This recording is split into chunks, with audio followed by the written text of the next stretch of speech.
Welcome to Binge Theory, the coolest corner on the internet. I'm your humble host, Julian, and with me today we have the trio of internet entertainment. We have the incomparable, the immeasurable, the unlimited Logan. Evening. And we have the killer, the captivator, the K-Swiss Kenny. Hey, how's it going? There you go. And today we are back. We've been away for a little while, but we knew you missed us. We saw your emails. 2 of them, and now we're back to entertain you. It has been a wild few weeks. There's been a lot going on, a lot of things in the Marvel universe, a lot of entertainment news. We're going to go through just a few of the items. If you have any topics you want us to cover, don't forget to leave it in the comments below. Don't forget to like, share, and subscribe. And also, we're doing some other things down the line, but we're going to leave that to the end, so stay tuned.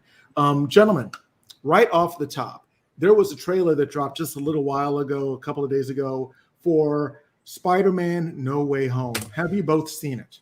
I have. Absolutely. See, we all did our homework. We're entertainers. We do this for a living. We're professionals. We're professionals. Nobody pays us. So we're hobbyists trying to be professionals. Marvel pays us. You know, that's been documented. I haven't seen that check. Yeah. Well, they're forwarded to me. And then, you know, I just, it's in the mail, Kenny. There you go. Yes. I'm looking for it. Keep looking.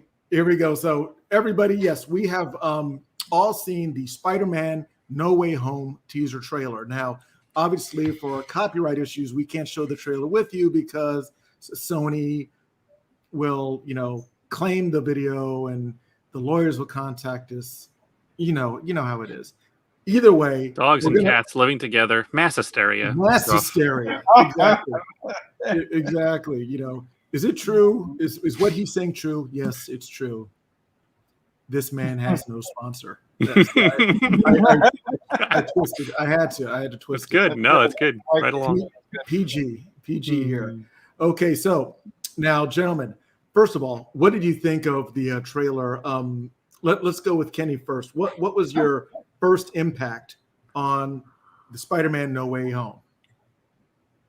It was a lot to kind of take in. Like I had to watch it several times, and I still don't think that I've actually captured everything in the trailer. I don't think my mind has processed everything that's in the trailer. It's for a teaser, it's still pretty massive.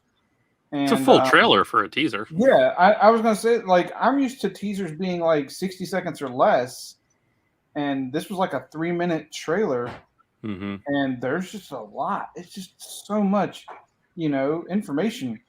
But overall, I am interested. I'm very excited.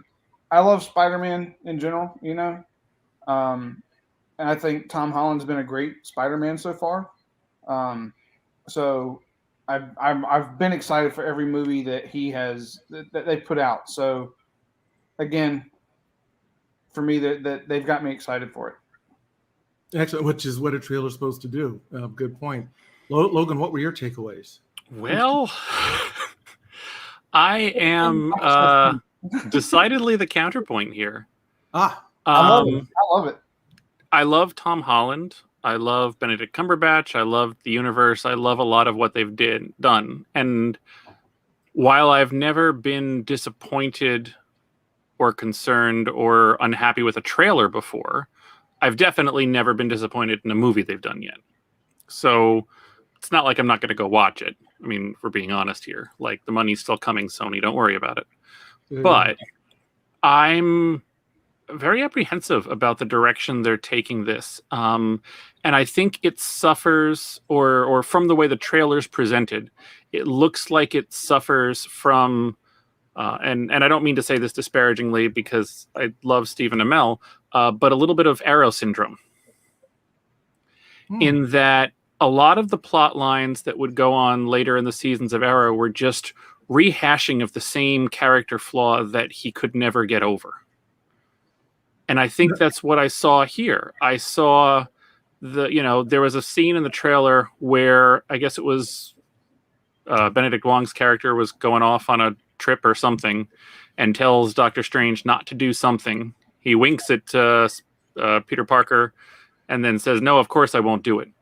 And that to me felt like a very significant backpedaling in character development to the original Stephen Strange before he got his powers, where he can do anything. He's the master. He can, control everything. Like, I mean, he's been killed by a snap. He's fought, major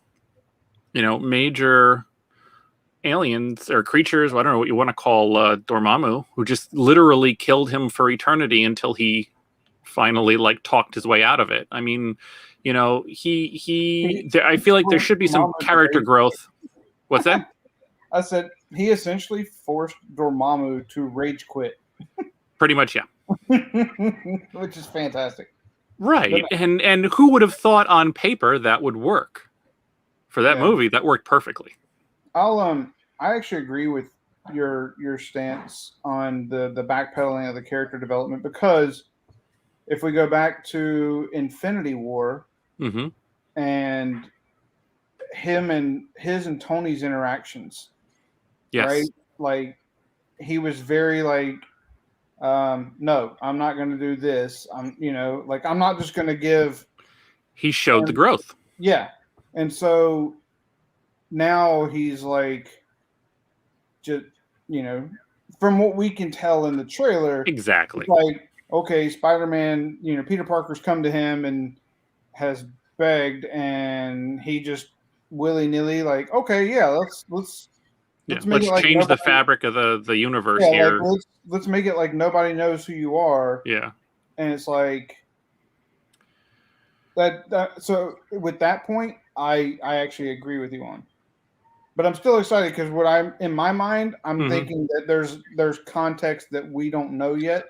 And that's the benefit of the doubt I'm totally willing to give them. That's why it's still getting my money whenever it comes out. And I think to some extent I see the same thing with Peter a little bit. With him, it's easier because he's playing a high school kid. So he's, kind of not fully developed, not fully mentally, set. So I can appreciate his waffling back and forth on, I'm a superhero, I'm an Avenger, I'm not. I want people to know who I am. I just want some people to know who I am. I don't want anybody to know. Oh, wait, I can appreciate that a little bit more, but I still don't like it as a long-term plot device. You've got to move past that. And as much as Spider-Man's, always kind of been the kid who just wants to keep his neighborhood safe, I think the MCU has an opportunity to move him past that into an adult Spider-Man. What Spider-Man as a leader? He's never really been, I've seen anything shown as a leader. He can step up in places that, the death of Tony Stark and others have left him. But if he keeps, waffling as a kid, it's hard to take that character development seriously. Yeah.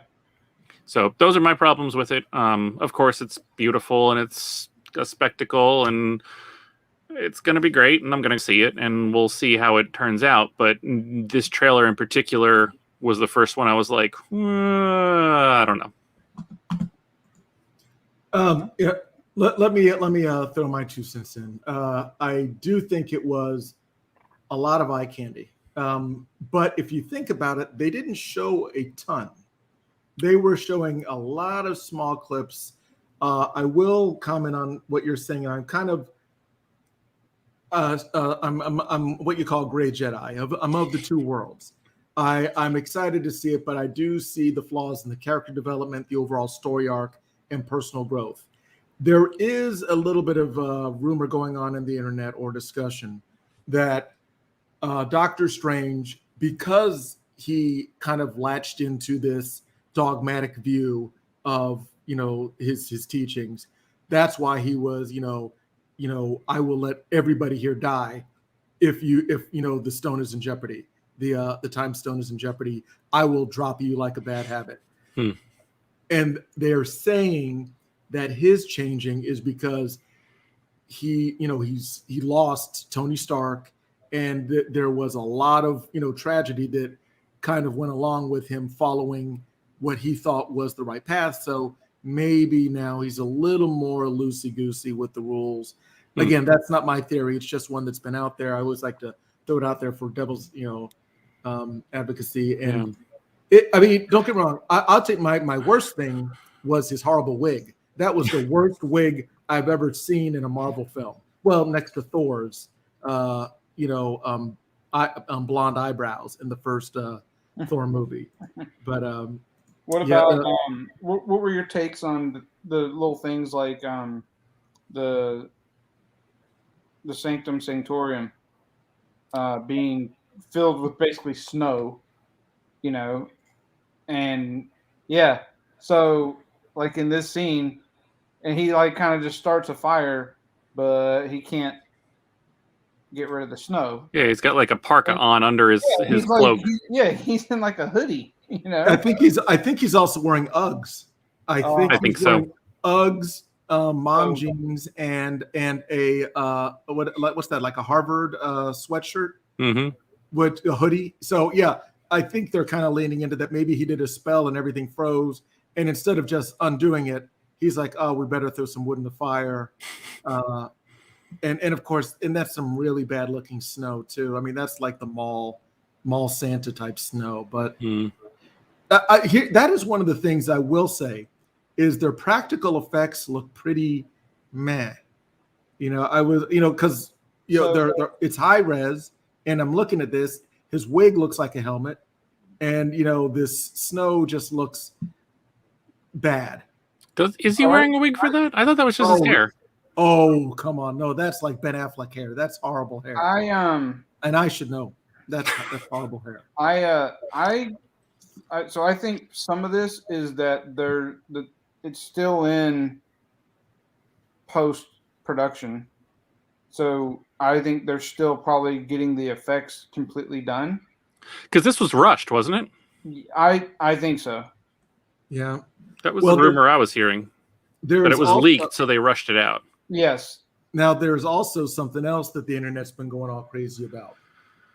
The internet loves to go crazy. He is wearing the amulet around his neck, the same amulet that Thanos destroyed and that no longer exists, but he's now wearing it. Thanos he didn't destroy the amulet. He destroyed the stone that goes inside the amulet. He destroyed the amulet. No. Yes. Strange willingly gave him the stone. Let me fill you in on this. Well, yeah, okay. I'll say this. You could be right in this sense. Here's the scene.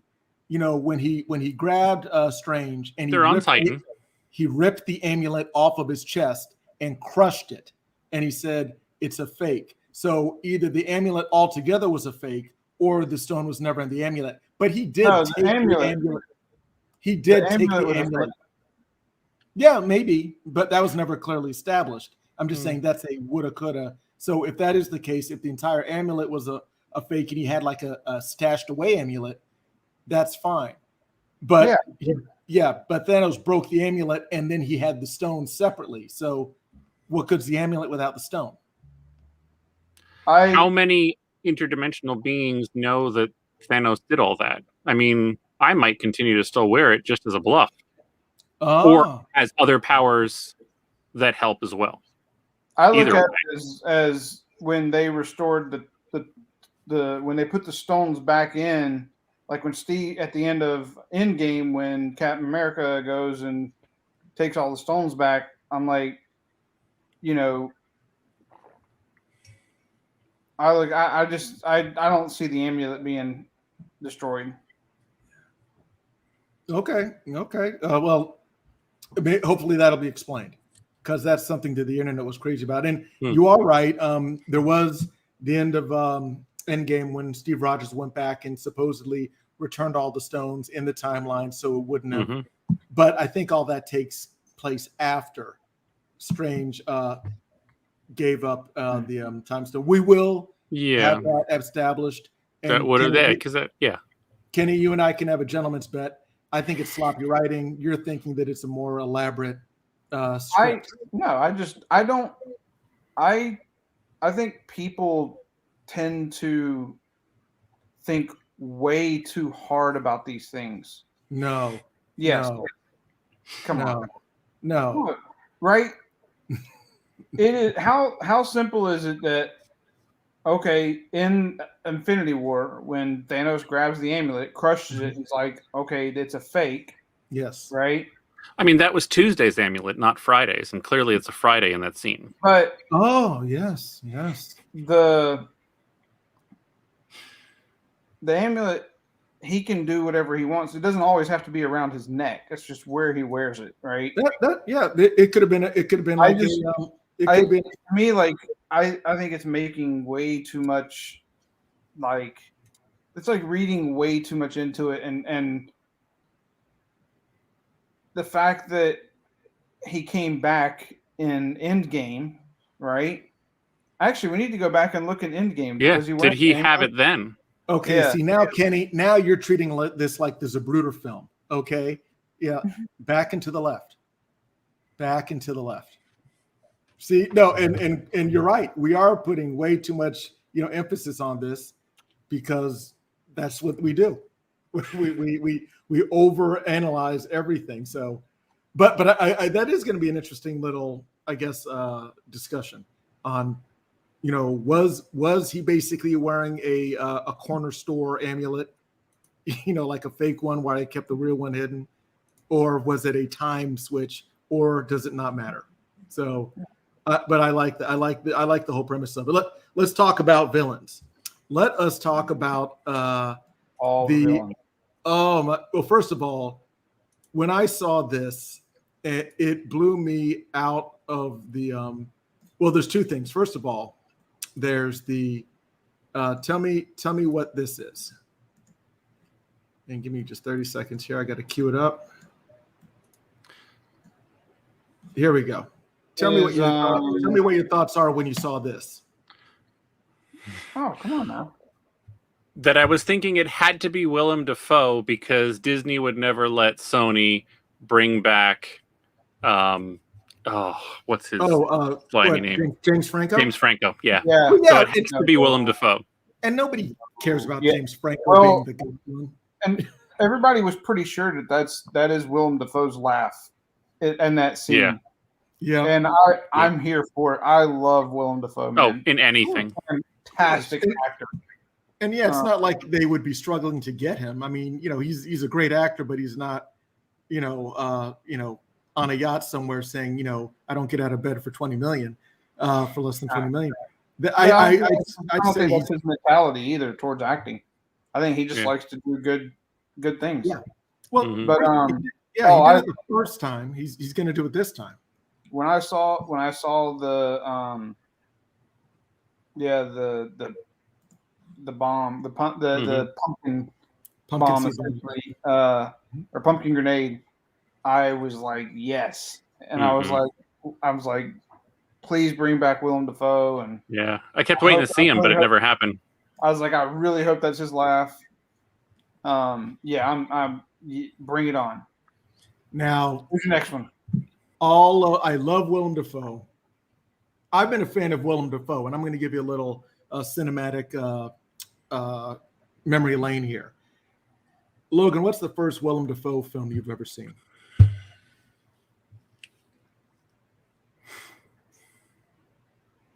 Maybe Boondock Saints, the first one. Ooh, okay. I think that's the earliest one I've seen. Really? I'd have to double check his filmography to know for sure, but I'm trying to think if that's the youngest I've seen him. So I saw him in Boondock Saints, but hang on, I got to see when did Clear and Wait a second. Are you going on the internet? IMDb. We're already on the internet. I'm trying to see what came out first. Was it Boondock Saints or Clear and Present Danger? I think it was Boondock Saints. I think it's the same decade though. So I will tell you this: my first Willem Dafoe movie, and this you're gonna love this. Streets of Fire. With Mike Perry, what's her name? Superman's mother, Diane Lane. Diane Lane, yeah. Yeah, Diane Lane. he played basically the whole thing was like a rockabilly action drama kind of noir type deal. Really interesting, really unique style, really unique aesthetic. There was nothing I've ever seen like before or since. And Willem Dafoe played like this biker, like a patent leather biker gang member. It was pretty. Matter of fact, I'll pull up a picture of him so you can see. First of all, how young he looked, and just the aesthetic of it. I think you'd really dig it, Logan. And after that, I saw him in, of course, To Live and Die in L.A. Sure. Yeah. Okay, so Boondock Saints was 1999. Yeah, that sounds about right. Which means I would have actually seen him in, because I'm going through his IMDb, of course, now. I would have seen him in Existenz before that. I would have seen him in Speed 2 Cruise Control for whatever that was worth. But the oldest one on his list that I'm sure I saw was Flight of the Intruder. I never saw that. Oh, my father was a big fan of Air Force and kind of, flying movies like that. Like, it was one of those things where every time Top Gun was on, he just wouldn't change the channel anymore just because it was one of those movies, But yeah, Flight of the Intruder, and that one was with him, Danny Glover, and I guess Brad Johnson. Yep, I definitely remember that. But that would have technically been the earliest movie he made that I saw. There you go. Crybaby for me. With Johnny Depp. He was in Crybaby? Yeah. Yes, he was. You know what? I may have never seen Crybaby. Small. He was a hateful guard. So technically, the first movie I saw him in where he had a big role was Clear and Present Danger. That was in '94. And Boondock Saints came later. Let me show you. Here's how he looked in Streets of Fire. Wow. Look at that. Yeah. That's a lot of leather. Yeah. The whole thing was just biker, leather, rockabilly. I mean, that could still be a character from Boondock Saints just earlier in life. Yeah, it could. Yeah, totally. Yeah. It was actually, I'd recommend it only as kind of like one of those cult films. You got to see it, and it's it's also got a great soundtrack. Sure. But that being said, let us talk about this little guy. Yes. Alfred Molina, de-aged. Yeah, that was weird seeing him like that. Yeah. Well, his eyebrows are the jettest of black, and that proves how young he is. His eyebrows there look like they were borrowed from Eugene Levy. He's got some of those Loki eyebrows. Remember when Tom Hiddleston's eyebrows went like super dark and heavy for some reason? It's like because I think he's like it's a villain phase. It must be a villain phase. It is. It's I'd like to see the YouTube makeup show where they talk about these are how you get your enemy arch eyebrows. Enemy eyebrows. Yeah. See what I did there? Like at what point in your villain career do you get the eyebrows? After 50. After 50. Because they start going gray, and you got to basically, act, somewhat. I don't want to say virile, but youthful. Now, what people were also saying on the internet that Strange did seem like he was a little bit of a jerk, and this may not be Strange. Maybe this is somebody else. There are. I have seen a couple of arguments that Strange is actually kind of a bad guy in this. Now, here's the thing. Look at Peter Parker, Spider-Man's hand in some sort of a box. So apparently he's going for something, or he got trapped in something, and Strange is probably upset with him and gives him the 5-finger punch of, disembodiment, or whatever you want to call it. Yeah. So again, interesting scenes. I liked it. Don't want to belabor it. My short take is that like Logan said, they already have my money. Yeah, pretty much. And not to go back on a topic, But when Strange came back in Endgame at 2 hours, 17 minutes, and 49 seconds in the movie, he does not have the thing on. Ooh. See? Just to throw fuel on that fire. Does he have better hair? Does he have better It hair? is pretty epic hair. I don't know if I'm able to do let me see. What time did you say? It was 2 hours, 17 minutes, and you're talking about the movie. I'm sorry. Yeah, I am in Endgame when he arrives. Because he comes right after there. So if I can do this properly live, boom. So I've got that there that you can kind of throw up. And he is clearly not wearing it. That is true. Yes. So, just saying. But that could also be because at this point he hasn't gotten the stone back. Well, he never gets the stone back, technically. Oh, yeah, it's true. Technically, yeah. Cap keeps them all and then brings them back. So either he just leaves the amulet in his pocket. I don't know if we see it later on in the fight. That begs the question. Yeah. Of what timeline are we in for No Way You've got Home? so many things going on. What timeline are we in? What multiverse are we in? Is he just a Skrull? I mean, what's the deal? Multiverse, now that the multiverse, truly exists, should it stop being the Marvel Cinematic Universe and start being the Marvel Cinematic Multiverse? Oh, no. Maybe eventually, but I think from a marketing perspective, everybody can't handle that. Probably. Yeah. Yeah. Why don't we just call it Comic Land and leave it at that? What other villains do you have? Because there were several, and actually there was a key one. I don't know if you caught it, but I had to watch several times to see it. But I wanted to see what other villains you were going to bring up.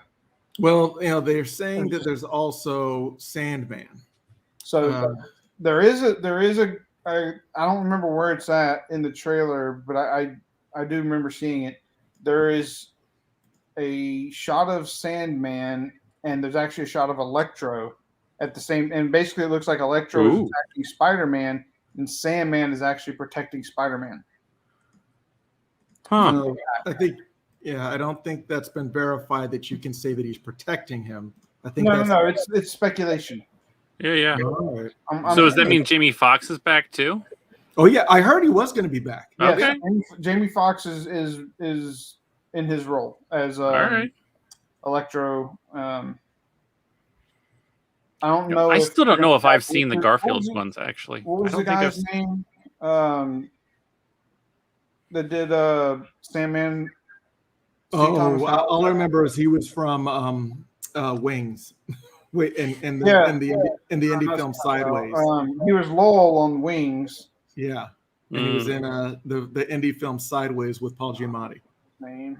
Oh, Thomas Hayden Church. That was his name. Yeah, there you go. There you go. Why would he have a serial killer name like that? That sounds. Yeah. So is this the scene you're talking about, Kenny, where there's like sand and lightning? Yep. Yeah. Very good. All right. So we don't know. It's just the speculation.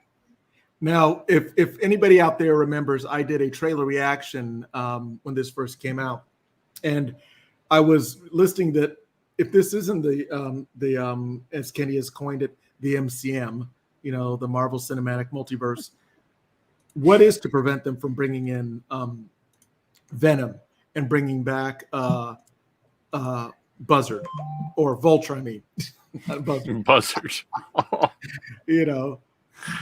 Wow. Hey, I'm telling you right now, watch. Next step that Disney's going to take is Disney's going to buy Sony. Oh yeah. Oh, that's almost. And then they no longer have to worry about the rights to Spider-Man and the whole Spider-Verse. I would say not only are they going to buy Sony, they'll probably end up buying Sony PlayStation and just make it the Disney station, and just have Disney games. What's that one game that they have all the Disney characters fighting each other? Smash Brothers? Is that what it is? That's Kingdom not Hearts. Disney. Kingdom Hearts. Yeah, Kingdom Hearts. Yeah. Right? Kingdom Hearts. Yeah. Yeah. So every Yeah, game, I don't. I think they will. Currently, if they do it anytime soon, I think it would. They wouldn't buy all of Sony. I think they would just buy Spider-Man, but they would buy it for an absolutely obscene amount, like $9 billion for just Spider-Man kind of thing. Yeah.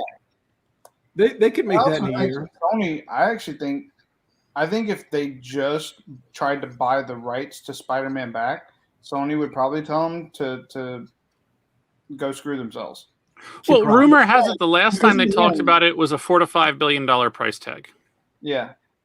And so the only way I see Sony ever giving up the rights to Spider-Man is if Disney buys the Sony production company. You know? So they're going to pull. I don't Bruce think Wayne. that would go through. They're going to pull I- Bruce Wayne and just buy the bank. Is that what you're Yeah, saying? I don't think that I mean, would go they through. bought Fox. And that's why I don't think it would go through. Yeah. What are you thinking? Some sort of a monopoly issue? Or I something think like it.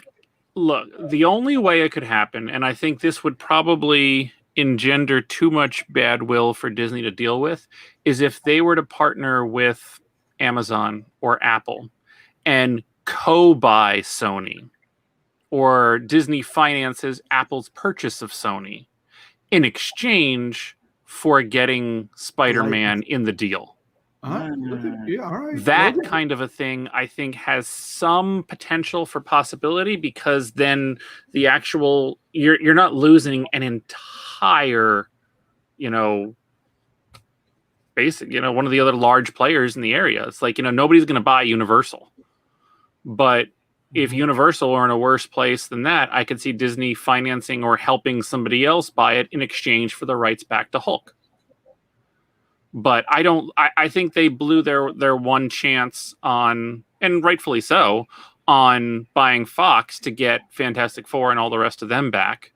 Because if anybody can do something with that franchise, it's the current brain trust at Disney.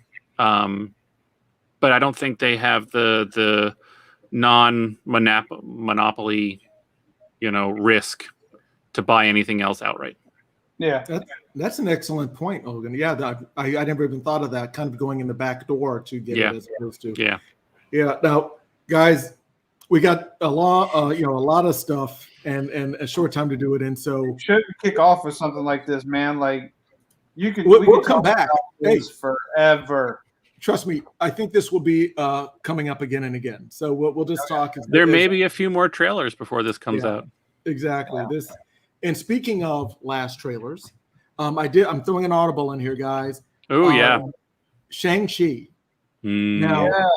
Now I've been hearing ridiculously good things about this. Now, and here's the irony: the trailer, I'll be frank, looked like trash to me. It just looked like Really? I'll tell you what, I thought Mortal Kombat and Snake Eyes looked better than Shang-Chi, but That's rough. trailer. Again, I'm just speaking strictly of trailers, not the movie, but what I'm hearing and the people that are saying it, I truly believe that Shang-Chi is going to be just remarkable, and I'm really looking forward to it. I'll say it. The trailer is really underselling it, and if they're saying that it's on par with like Crouching Tiger, Hidden Dragon, and a lot of that, mystical, beautiful martial arts, I'm all in. As long as it's not, too. But they're saying it's also mystical. I don't know.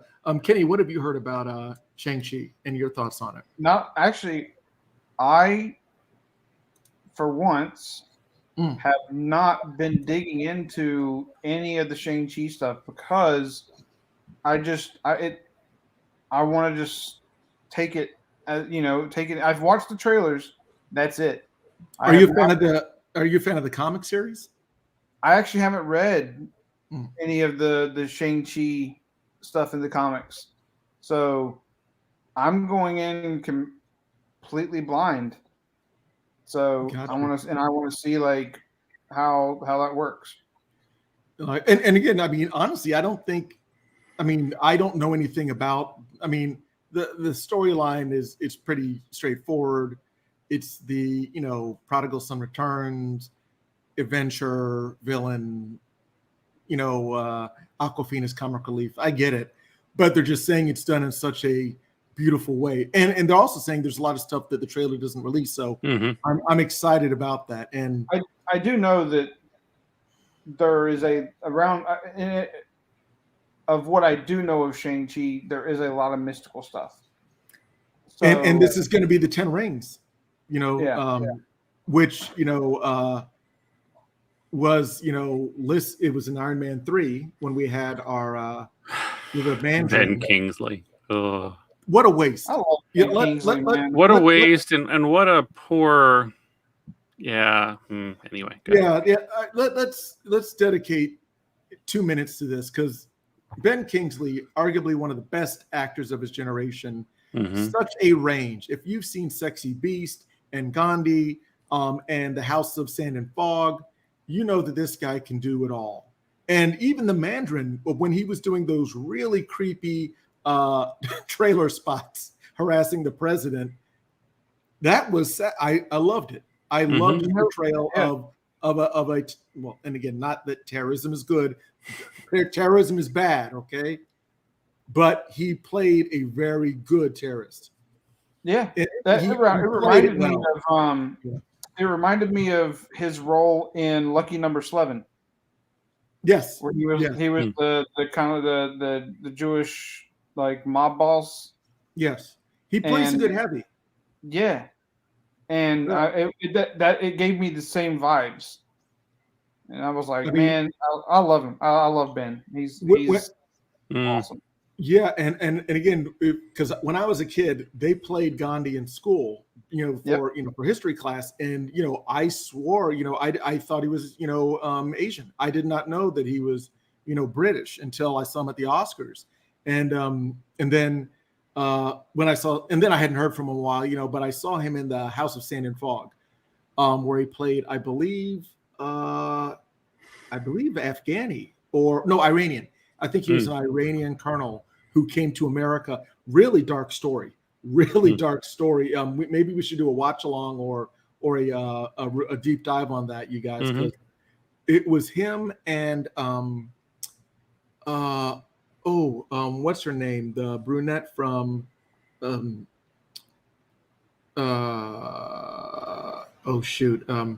brunette. Speaking of eyebrows, she has like some of the most intense eyebrows. Not Brooke Shields. Jennifer Connelly. Thank you, Jennifer Connelly. Thank you. Yeah. And the story, here's the gist of it. Jennifer Connelly had a house that was repossessed by the bank, and Ben Kingsley, who was like a colonel, I think, in the Iran army, came to this country struggling just to make a living, and he was able to get the house because it was short sale, so he got it. But there's this conflict between her trying to get the house back because she felt that the bank kind of stole it from her, and Ben Kingsley kind of scooped it up based on that opportunity. So it's about her and him, in this conflict, and it just spirals. It's one of those things where everything just gets worse and precipitously worse. But you got to see it. It's so beautifully acted, and I forget who plays his wife. But she's also a famous Asian actress. I forget her name. Kenny, can you see who was in The House of Sand and Fog as his wife? And you'll recognize her name. She has like a really deep smoker voice. Not to be critical, but I don't know which one played his wife. She was the. Give me a second. Yeah.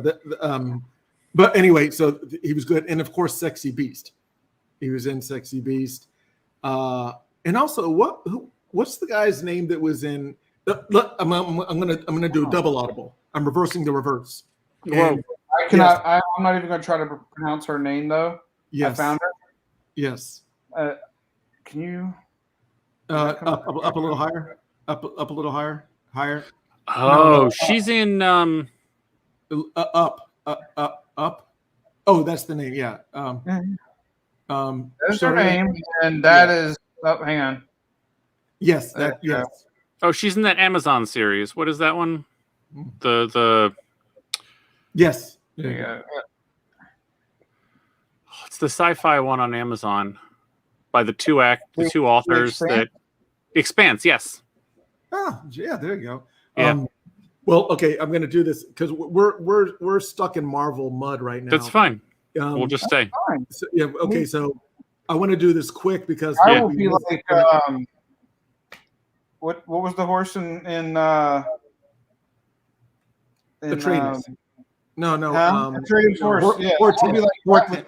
It's Hortense. Hortense. Is it? Yes, it's Hortense. Yes. Hortense, Hortense, come on. I will. In Marvel, I will stay in the mud. Let's go. Hortense, for those that don't know, was in Never-Ending Story. Yes, Atreyu had a horse named Hortense, and they got stuck in the bog of depression, which I'm sure is just metaphors. and seeing this as a child was one of the most traumatic things you will ever see. A person struggling to save his horse as it dies. I mean, that's great. That was so long ago, we can't even remember when we saw it. No, but it was seared into our brains forever. Yes. And that was the scariest Muppet wolf I've ever seen. Yeah. It was. Have you watched it? Have you gone back and watched that movie as an adult? No. I think we need to watch it. I think we need to do a watch party. You should do a watch party because adding it to the list. And anybody out there, post in the comments other heartbreaking childhood traumatic movies that we should watch as adults and see if we can cry as grown men. So I don't have a movie, but a short. Did you ever see The Red Balloon? Oh, no. Yeah, well, what are you talking about? The Holocaust one? It was a French. Was it French? It was almost silent. It wasn't really silent because it still had like surround, nature sounds and stuff. But The Red Balloon was one that one was rough. Yeah. All right. We're going to make a top 10 gut-wrenching films or heartbreaking films. All right. But that being said, we were talking about Marvel. We're stuck in the Marvel mud. So yes, Shang-Chi, I am excited about. Excellent. But 10 Rings, the only thing that I'm still trying to grapple with is the only experience I have with 10 Rings and the Mandarin was from the one season of the 1990s Iron Man animated TV series. Right. I heard about that, yeah. Which is also the only way the first way I knew Iron Man before Robert Downey Jr. and all this recent stuff. So all of my Iron Man lore and 10 Rings, and I think even MODOK was in that and some of the others. Like it all comes from that animated series.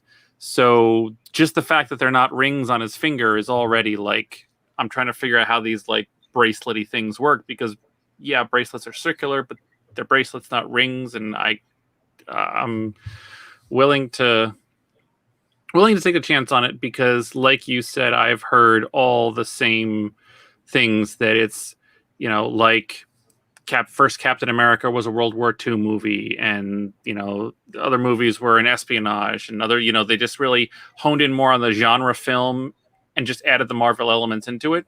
That they did the exact same thing with this one, and that it's just a magnificent Crouching Tiger, Hidden Dragon style movie that also happens to have Marvel elements. And I think that was, at least in my mind, kind of the secret sauce that always made the whole cinematic universe something special. And if they've got it again, then I'm excited to see it. You hit on a good point there, Logan, where obviously the key is telling a good story, but if you're gonna go genre, doing speaking of kind of going in the back door and getting what you want, if you do like a spy thriller and just throw in Winter Soldier and Captain America, bingo. That's brilliant because you have a proven storyline and you just throw in your fictional characters. I love it, and we got to talk later on. I'm sure, like in maybe next week's episode, in regards to going to see that and doing like maybe a walking out of the theater review or something exciting like that. Anyway, so Shang-Chi coming, Spider-Man coming. Also, I just wanted to throw this in because we missed it when it was happening. Scarlett Johansson and her relationship with Disney. Yeah. Well, let me just tee it up real quick. From what I'm understanding, and correct me if I'm wrong, is that originally with the Black Widow movie, she had it in her contract that it would be released in theaters. Now, obviously, things change. The circumstances are beyond our control. But apparently, in her contract, it said if there is some issue that affects the release, we will renegotiate. And apparently, Disney just said, "Meh, sue us." So she did. Because I think like half of the revenue went to streaming, which she was not allowed to profit off the back end. And they specifically said in the contract, well, if anything happens, we will discuss it. And they just said, we're Disney. What are you going to do? But my bigger point is how they're handling it and how the president of Disney is handling it. When they started attacking her and saying, well, she just can't appreciate that there's COVID going on. I was like, that is some real scummy. Yeah. What are your guys' thoughts on the whole situation, not just what I was talking about? Go ahead, Logan. No, I was just going to say, I mean, I think she has a valid contractual point. If there was a contractual element there, which I've not seen the contract, so I can't say if there is or isn't, but if there was one that says if something prevents theatrical release, then things will be negotiated, and they weren't renegotiated, then it's a risk that she's going to take for whatever kind of either backlash or name dragging through the mud that's going to happen with it. But she's in her right, and she absolutely should do it, and it shouldn't even be a question. There have been some actors who have said, no, we're happy, we understand, that's fine. Well, that's great for you. Maybe you had a clause in there that you get X percentage of other things. And I think there's going to probably be a class of bigger name actors. I was hearing, what's her name? The Rock said that in particular. But let's be serious. He has plenty else going on. It's not worth it to him, to the relationship. No, Logan, I'm sorry. Let me. Yeah. I don't want to squash. Please. I think you were going to Emily Stone or Emma Stone. I was Emma Stone. Yes. Emma Stone, but before that, same movie. She was. Yeah, no, same movie. Jungle Cruise, right? Jungle Cruise, yeah.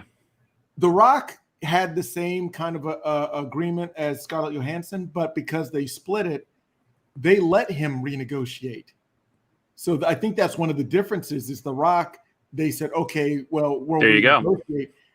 But Scarlett Johansson didn't have the juice. No pun intended on. And she didn't, and it seems like Emma Stone didn't, and I think others didn't. And I think if they had that same, we will renegotiate clause, then there should be a renegotiation. End of story.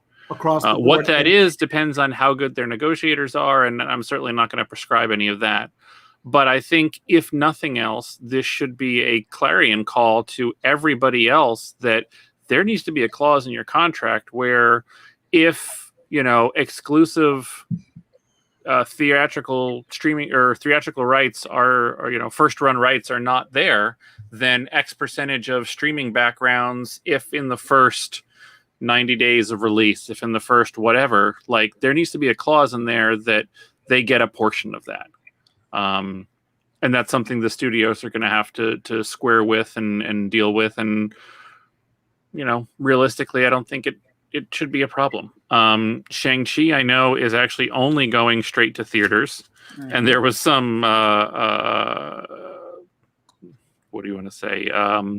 Confusion of words about that I think people need to be a little bit more careful with in the future too. That, saying that, it's an experiment. Same guy. Same guy. Same guy keeps sticking his foot in his mouth. Disney. Yeah, Scarlett needs to, worry about COVID, and this will be a nice, Asian experiment. Yes, that's it's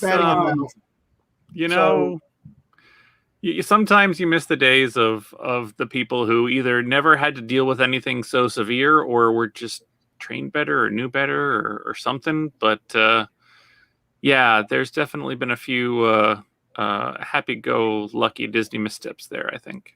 I'll also throw in that there's the factor of Scarlett Johansson being a woman, That's a and big factor. Yes. that Disney is only pushing back potentially because she's a woman.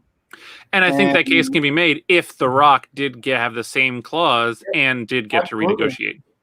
I think you And both. it could also be that came out as a way to support Scarlett Johansson's argument. I think definitely. Oh, interesting. I didn't think of it that way. I'll say this. I think both of those are excellent points, and I'll just show that you're 100% right, Logan, in regards to being a clarion call going forward. Yeah. The interesting thing is, obviously, this is new terrain because nobody was, 5 years ago, there were no streaming platforms like these are going to be sticking points in negotiations with what do you call them? Mind blank. It's too late for me. Studios? Not the studios, but yeah, whenever the actors groups or the directors groups or the producers groups kind of do their collective bidding type stuff and renegotiating things. Streaming was big before. Well, it's going to be even bigger now with some of these things. And I feel bad for Scarlett Johansson that she's the one kind of bringing this out. But if she didn't, then it wouldn't be at this level. So exactly. I think kudos to her for the risk and the effort and the everything trying to obviously get what she's due, but to still make the call for everybody else. I think that's a great point. I mean, here's my prediction. My prediction is that Disney will pay her under the table and just try and make it go away. But they completely botched this entire thing. Their PR manager needs to be fired because whoever said, attacking a woman for asking to get paid was a good strategy. Especially for Disney. Yes, exactly. Disney's trying to be the, and again, I'll say it, the woke, production company. And for, and I'll put this out there. I don't want to go too deep down this rabbit hole, but I would say the cynical guy in me. Well, let me go with the optimistic guy first. They argue in my head all the time. Optimistic guy is like, hey, Disney's been, getting away from the princess being saved by the prince. And they've been, having Moana and, Frozen and all these women that are, Tangled, all these characters that are self-empowered women that don't need a guy to show up and save them. Good for you, Disney. Good for putting a good message out there. And yeah, hey, they're having more, inclusive stories, with different ethnic groups represented in, a non-stereotypical way. Good for you, Disney. Look at you go.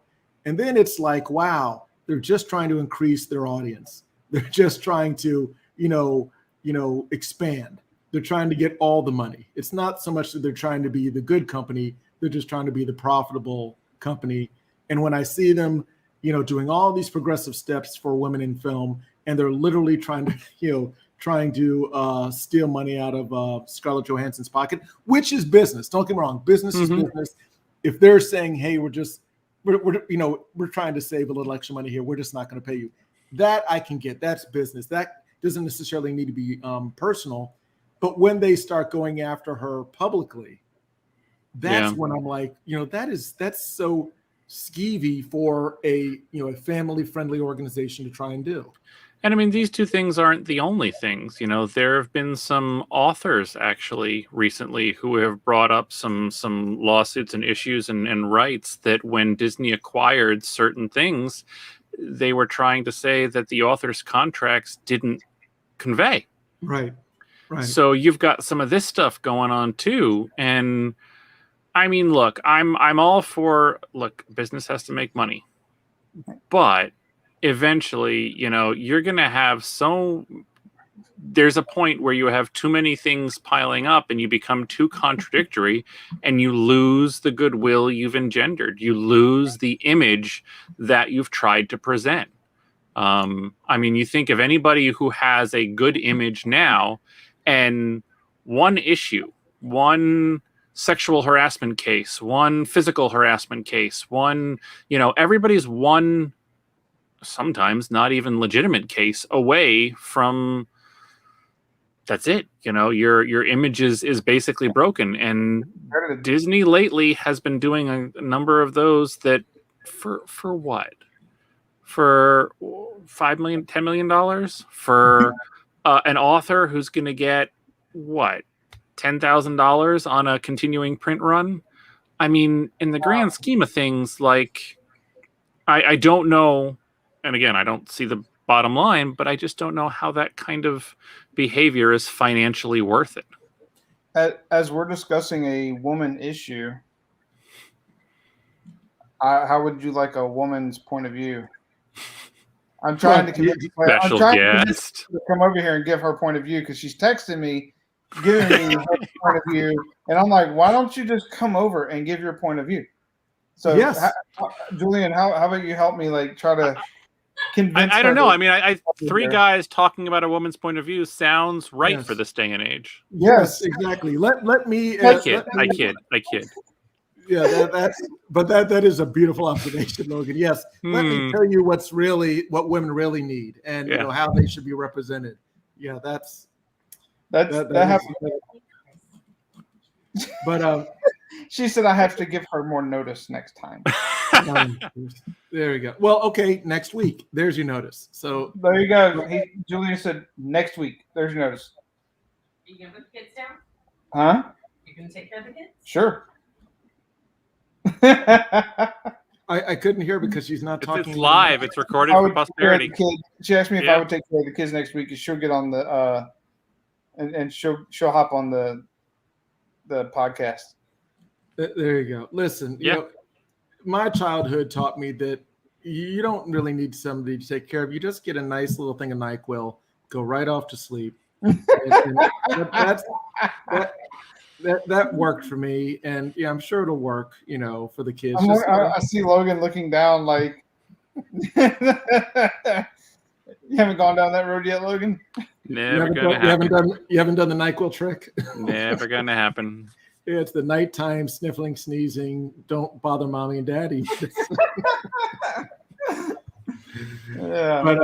But again, I love it. And guys, we're gonna, I think we can cap this off with our final movie topic, and this will be the mega Marvel episode, because we're just Marvel on top of Marvel. It's a Marvel sandwich. Perfect. With Marvel mayonnaise, and it's Marvel. Mm-hmm. There is a new series on Disney. Speaking of Marvel. Here's the irony. The first one. What if we talk about this new series? Yeah, exactly. Well, the first this new series is called What If? And it's based on the entire premise that if one little thing changed and everything went off on a different trajectory or timeline or what have you, this is how it would be. It is narrated by Jeffrey Wright, one of my favorite actors ever. You need to watch Basquiat. You need to watch OG. You need to watch Casino Royale. Yes, he plays CIA agent. Also, he was in recently Westworld as he played Bernard in Westworld. Yes, fantastic actor. He was in the last couple of Hunger Games movies too. Yeah. Oh, was he? Okay. Yeah, but so was Lenny Kravitz, wasn't he? Hey, don't hate on Lenny Kravitz, man. Lenny Kravitz did pretty decent. Did he? Wasn't he just playing Lenny Kravitz? Like this character? I'm not a big fan of the films in general, but that's on me. It's like, look, when you see Lenny Kravitz in Hunger Games, or when you see, Tom Petty in The Postman or something like that, like, you're not expecting much. You're just expecting, like, oh man, hey. And then if you actually get something halfway decent, it's like, good on you. And that's enough. That's plenty. You know who was a good musician in a film that I didn't even realize? Panic Room with Dwight Yoakam. Really? Who was he in? Was it Dwight Yoakam? Hang on, we're gonna find out. Yes, can you please? spot check my brain. Panic. Yeah, he was the villain. He was the heavy. Wow. Yeah, him and Jodie Foster. holy crap. I forgot about that. Yeah, I'm batting 1,000 a day. Yeah, it was him All and a right. very young Kristen Stewart and Jared Leto. Stewart played the daughter. Yeah. Kristen Stewart was the daughter. It was Jared Leto, and Dwight Yoakam was the heavy. He was like the guy, the burglar that was breaking in Jodie Foster's house. You know who did? So he didn't really do much acting, but he did play the character very well. Is in the movie Crossroads with Ralph Macchio when he was younger, right? Mm-hmm. And he at the end of that movie, he goes up against the kind of like the devil, right? With the musician, it's Steve Vai, the guitarist, right? Right. And Steve has no speaking lines, but it's the character he plays being very eccentric but also intimidating and like, I am here to beat you. And he did that very well. So but I like that. Now I'm like, who are some other musicians that you want to know another great one? My favorite, or one of my favorites anyway, Keith Richards in Pirates of the Caribbean at World's End as Jack Sparrow's father. Yes. Well, they said that's what Johnny Depp based his character on was. Look, I mean, it worked. It was perfect. But I would have to say, if we're going to do the top, which we are, the top musicians in cinematic roles, it would go to, drumroll please, David Bowie in the Labyrinth. No, good one though. Dune. But, no, that was Sting. Oh, that was Sting. That's right. I'm sorry, my mistake. But there's another one. It is another one, but no. It was The Prestige, where he played Tesla. Oh yeah, that's right. He did. He played Nikola Tesla. He was also I'm going to do a callback to Jeffrey Wright's film Basquiat. He played Andy Warhol. And he knew Andy Warhol, so he did like this real spot-on imitation of just how quirky and odd he was. If I could just say, you need to see Basquiat because everybody's in that. Willem Dafoe is in it. Tatum O'Neal is in it. How do you spell it? Basquiat.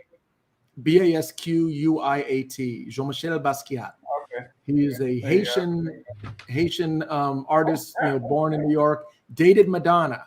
The real Benicio del Toro was in it. Dennis Hopper was in it. Yeah, Dennis Hopper, Claire Forlani. Yep. Gary Oldman, Christopher Walken. Wow. Yep. Parker Posey. Yep. Again, here's the thing. Love. Yep, she was in it too. Yeah. Well, see, Courtney Love, and here's one of my problems with Courtney Love. Here's a whole nother segment. Courtney Love was playing this punk rock star and then turned into a punk rock star. She may have always just been Courtney Love, but she was in 2 movies. So I find it a little dubious when somebody is an actor and then becomes a musician. She was also in, speaking of Gary Oldman, she was in Sid and Nancy way back in the day. She played a punk rocker in Sid and Nancy. And Sam Rockwell is in this too. Who? Sam Rockwell. Okay. He plays it says thug. I'm guessing it's a small role. So this must have been in Basquiat? Yes. All right. I must have missed that. Benicio del Toro's also in it before he gained all that weight, or maybe it was like right after he gained all that weight in Fear and Loathing in Las Vegas. And the only reason I know that is because he was wearing a girdle in one of the scenes. You can't really, he's wearing like a basketball jersey, but you can tell he's wearing one of those cinched in girdles. So, because Benicio del Toro used to be in great shape. And if you want to know what he used to look like, you can watch a movie called The Fan with Wesley Snipes and Robert De Niro, where Robert De Niro was an obsessed fan of Wesley Snipes, and Benicio del Toro was a baseball player, and he was like, young and, muscular. It's before, I think this is right after Unusual Suspects. You know, Well, so you want to bring this full circle. We're- He looked Well- fantastic in episode 2 of What If. He was Yes. formidable in that. Thank you. Let's get He was back on very track. formidable in I was episode gonna 2. say, we went Let- way off on. Yeah. We're Thank just you for bringing this back. around, Well, Logan. yes. So yes, we need to do a 6 degrees of Jeffrey Wright. But yes, so yes. Let's quick burn through these 3 episodes so far Yeah. that What If has. The first one was What If Captain Carter were the first Avenger. Yes, And Mhm. what did you guys think of that one? I liked it. I liked it too. And I liked how it was so specifically timed to a one moment's decision. Her decision to go to the viewing booth or her decision to stay. And Yeah. that was the pivot point of everything. And that was just so fine and so nuanced and so instantaneous. I thought that was a perfect choice for kind of kicking off the premise of the series. Yep. I like No, that I too. did. I really liked it. Yeah. Yeah, my only problem with that, and it's not much of a problem, it's just I would have gone a slightly different way when they start paying me to write their scripts, is that because it was her getting in the tube and her becoming, Captain Carter, they just retraced a lot of the steps, but with her. I did like how Steve Mhm. Rogers, I don't know. I'm kind of, rolling my eyes when, not Tony Stark. What's his dad's name? John Stark or something like that. Whatever his father's name is. But yeah, Howard. Howard Stark. Yeah, when he literally builds an Iron Man robot. I appreciated that. I did too. I rolled my eyes, but I liked it. I didn't roll my eyes. I really liked it. That Yeah, was a good touch. So that whole family was always just going to build a robot. It didn't matter when. It was just That family was going to build Iron Man one way or another. one way or another. We're getting our Iron Man. Yep. And I did like that. Still, there was a connection between her and Chris Evans' character, not Chris Evans. Yeah, that whichever way Rogers, that yeah. power dynamic went, that connection stayed, and Right. that was very touching, and I think accurate for the two of them. It was very sweet and Yeah. tender, and she would break him. She would crush him. I'm And sorry. he would be Yeah. fine with that. You know what? Snoo. He would apologize. Really, it was his fault. Yes, death by snoo. That's exactly what would have happened. Yep. Okay, so and now The Yeah, second good one. The second one was what if T'Challa became Star-Lord? So instead of the Ravagers picking up, what's his name, Star-Lord, they picked up T'Challa in Wakanda. Just hearing Chadwick Boseman again, like yes, I love that. That Ugh. means that they had already planned all this and got him at home to record his lines. I think. yeah. And that was so amazing. and it was touching at the end. They, thank our I forget the thing, but they, our hero, our inspiration. It was touching. Yes. And he And it was such a beautiful story too. Like the It was change so- it that was so just positive. so positive and so heartwarming and touching, and there was obviously a lot more in the way that the world's going to end anyway in the background, but it was just such a fitting tribute, and even the way Michael Rooker's character played off of him, like that was, I mean, he said it, and I guess I read it in an interview somewhere where it doesn't matter who would have played Star-Lord, he would have still viewed them as a son. So he didn't have to change his performance very much. But he did because of how much just the air that T'Challa's, as a character brought to it, and the changes that he wanted to make, and the where we see the Ravagers at that time. Like, yes, he still loved them, but he was, Michael Rooker's character was still so inspired to do good and to make a difference and to go full on into what it was that he wanted to do, and not still try and lead things or run things. It was one hell of a heartwarming tribute to everything that he did there. It was seeing that, that one person could impact. Yeah. I mean, again, Thanos became good. Yes. That was Thanos- hilarious. It So was. you know that episode 2 got so much hate online on the internet. Really? Yes. Oh, it was beautiful. It was beautiful. And I'm like, something is wrong with you people. Yeah. Like, the whole purpose of What If is to explore a different timeline. Like, Mm-hmm. and the fact that people can't accept the fact that Thanos could change was like, then you don't understand what this is about at all.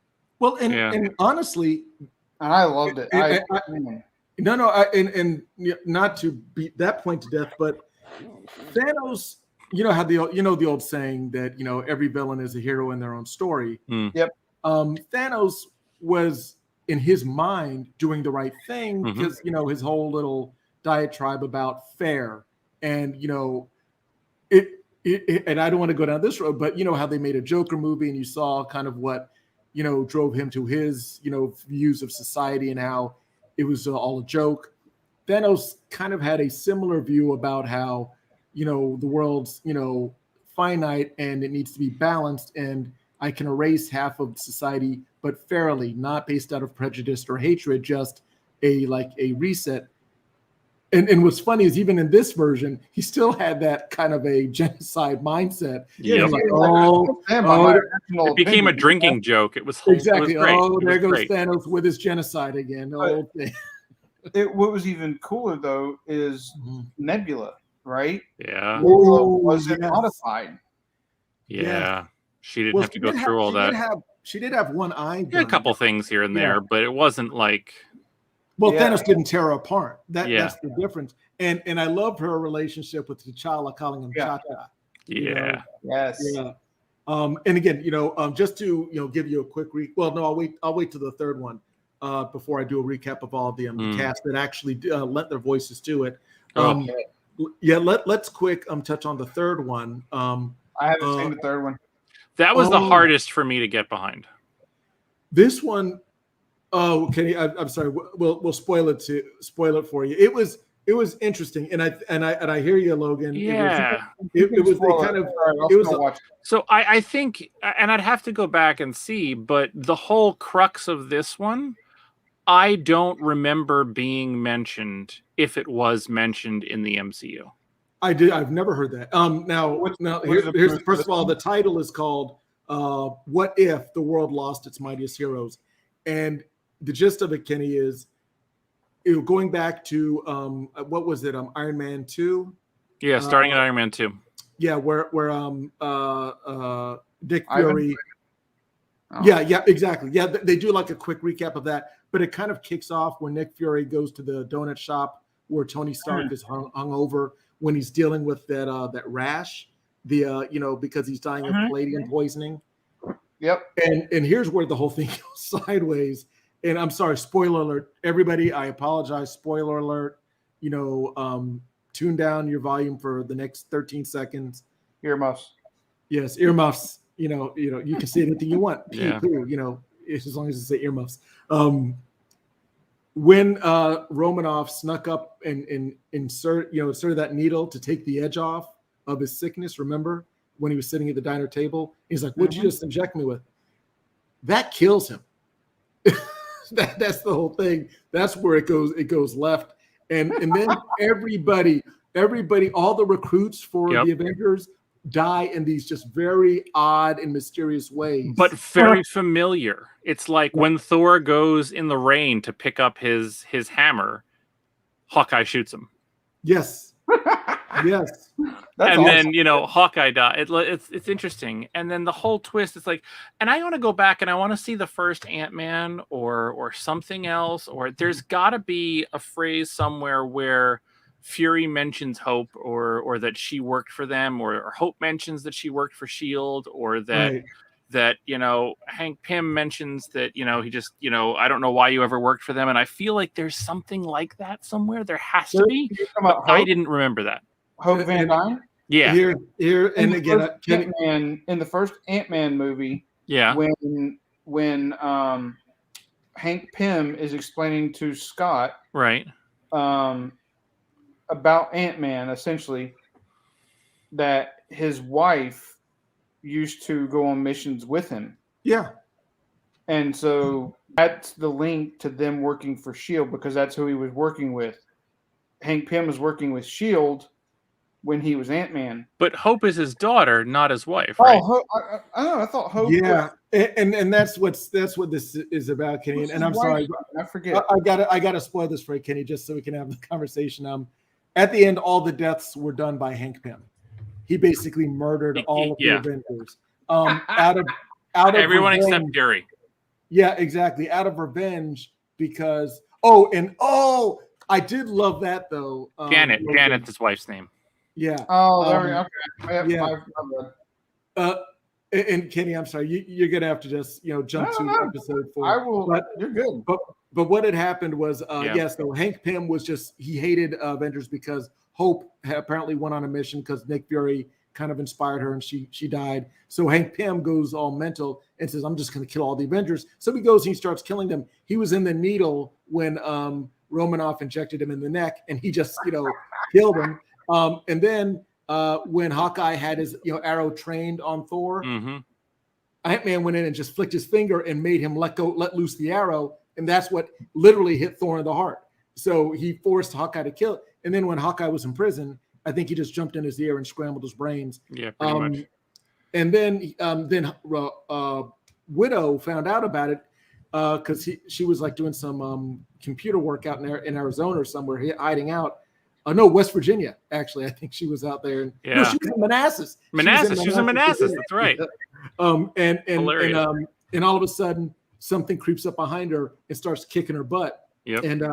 And while she's getting beaten, she was calling Nick Fury and left him a message. Before that, too, she was trying to save, who was it, Bruce Banner. Yes. Oh, and an arrow went into him, and Hank Pym was in that arrow and put one of the growing things on the Hulk's heart, and the Hulk literally exploded into green goo. Yes. It was like a stimulator that caused his heart to overload. But they killed everybody but Fury, basically. Yes. Wow. And here's the hilarious part. So, and unfortunately, when he's killing Black Widow, she's yelling, "It's all about hope! It's all about hope!" And Fury figured it out.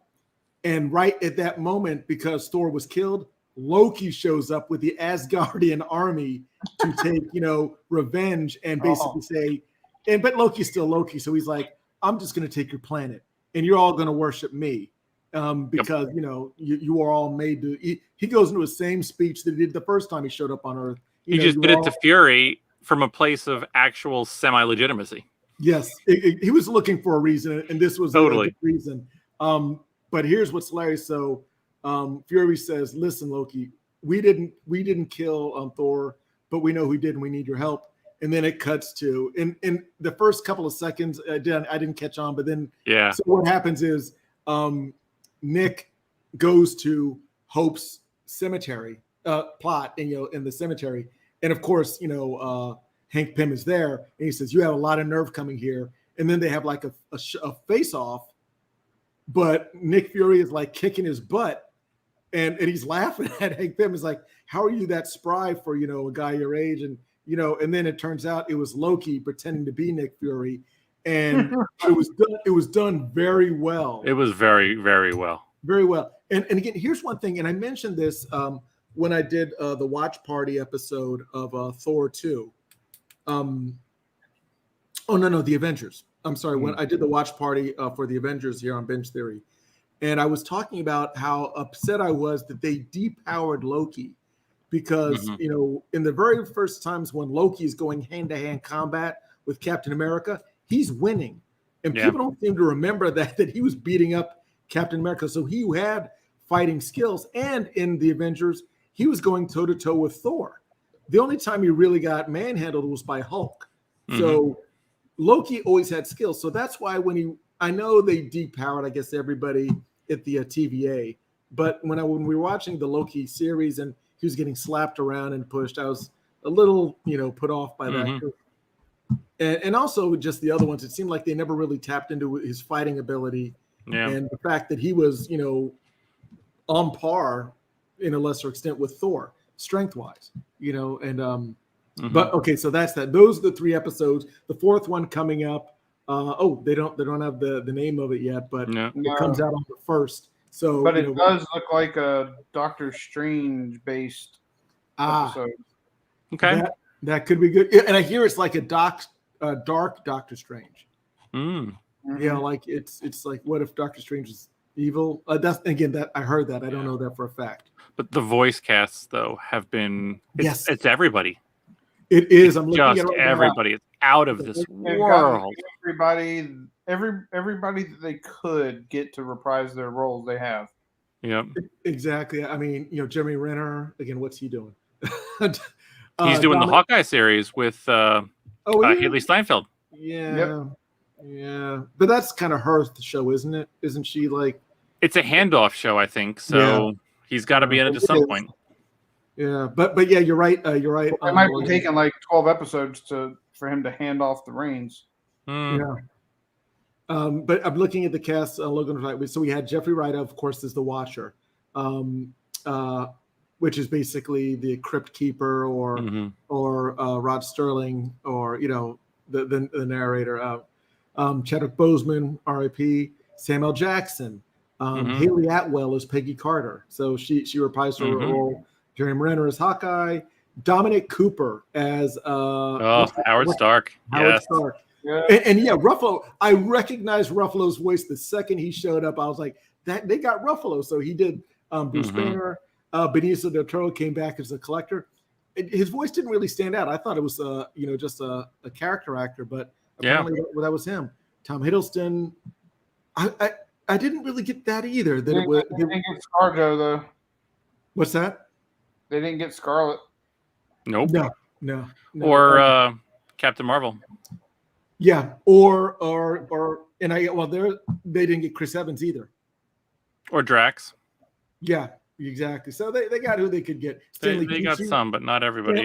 Stanley Tucci was in it. Phil Clark Gregg, who plays Phil Coulson, was in it. And I guess in the upcoming episodes, Kurt Russell's going to be playing Ego again. He was at the end of the T'Challa one. Yep, he was at the end of T'Challa. That was the whole problem. He came to Earth at the end and kind of that post scene and actually found Peter Quill, and we all know that worked. Right. So the end of the universe from Ego was nigh. You're right. Oh, and also T'Chaka was in it.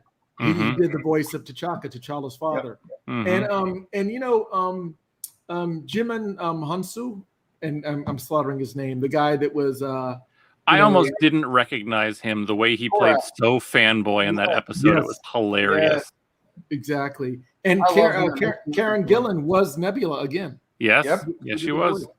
Let's see, and her character. Seth Green is Howard the Duck. He was. Let me tell you, he was Seth Green in the movie too. Yeah. I think. Well, he didn't have any. The only speaking part was the after credit scene, but. Yeah, Howard the Duck, man. That's a movie worth rewatching and pulling out of the vault to see how far Marvel's come. Ooh, I don't. Yeah, that's rough, and I think there's also inappropriate. So inappropriate. I don't know how it got past everything. Well, it was Howard the Duck character in general. Like in the comics, Howard the Duck is extremely inappropriate. Yep. Yeah. But I think because Steven Spielberg had his name on it, they're like, "Hey, this guy did E.T. He's not going to make some bestiality film." Howard the Duck. Yes, he did. And I remember, as a kid, I watched it as a kid, and I know I didn't really understand what was going on, but thinking about it as an adult, I know what was going on. Yeah, I didn't understand what was going on. I just started crying uncontrollably.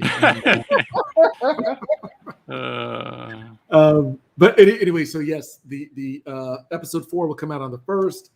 Maybe we'll do a live watch party for that. That might be something. It's been a while. We can discuss your schedule, see if we can do like a team watch party. But anyway, so that's what's going on in Marvel. Yeah. Everything. The Marvel episode. All right. Yes, the Marvel episode. And we got other stuff that we'll be talking about next week and down the road. We got on a Marvel tangent. You know how it is. it permeates every, as a wise man once said, it surrounds you and binds you, surrounds you, penetrates you, and binds the entire universe together, which is part of the Disney universe too, because they own Star Wars. So what can you do? Did you get that, Kenny? Did you know who I was doing? Yes. All right. I'm just, Core impression. It's not my best, but it's, it kind of, it fades in and out of Stewie from Family. It took me a second, but I was back in the hut. We were all right. The best one, the best line that he does that everybody gets is, hello there. There you go. Hello there. Yeah. That's all right, a good one. There you go. But all right, I guys. keep hearing for the Orville. Same voice actor, obviously, but Yes. it's just like he's used that phrase a couple times on Orville, and it's like, yeah, wrong character. Yeah, and I'm sure when we come up with the Obi-Wan Kenobi series, that'll be an interesting watch. Yes. And Ahsoka. And I mean, again, Disney, all they got to do is just stop attacking women, and maybe they'll be okay. Yeah. Maybe if they can stop it, if they can just get control of themselves and say, you know what, sometimes good PR is worth more than a couple percentage points on the back end. Mm-hmm. But anyway, so guys, any last things before we wrap this up? This is a great episode. We went a little long, but it's because we're having so much fun. No. Yeah, I'm good. Nope, guys, as always, been a pleasure. Great coming back. And Kenny, get your wife to join us next time and stop being such a quote unquote, and I don't want to say diva in a negative way, but she needs to just get on the show and share her thoughts. Working on it. There you go. And guys, it's been a blast being with you together, and you out there in internet land. It's been a pleasure bringing this content to you. We love sharing our thoughts, expressing all of our opinions on pop culture, cinema, TV streaming, gaming, everything that is worth discussing. Remember to leave comments below. Let us know what you want us to talk about. If you have any movies or trailers or streaming that you want us to watch. Always a big fan in your comments. We really appreciate it. We love your support. Remember, these are crazy times, so take care of one another. Take care of yourselves. And as always, if it's worthwhile, it's worth binging.